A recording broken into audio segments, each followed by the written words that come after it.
Yan guys, okay na yung ni-repair ko na washing laterite tsaka ni kuya. Yan sila kuya. Pati yung kalang dryer nila. Okay na kasi sabi sa akin na reklamo ni ate. Yung kanyang spin dryer ay mapaling-paling daw.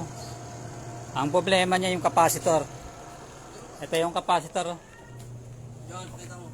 Ito yung capacitor, problema. Ayan, labas na yung bituka ng capacitor.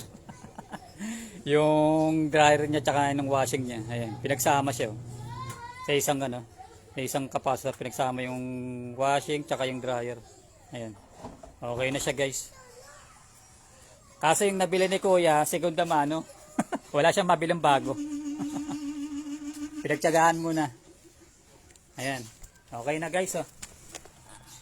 Paikutin ko ulit, guys, ha. Ayan guys, mabilis na ikot yung motor ng washing tsaka ng dryer nya. Ayan. Kita nyo guys, ayan. Kanina ito yung speed dryer nya napaling-paling, ngayon hindi na. Ayan. Bakit maharap sa akin yung cover?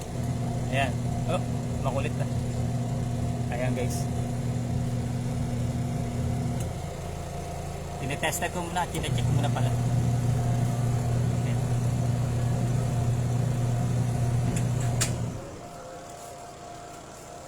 Ayan guys, salamat po sa Diyos.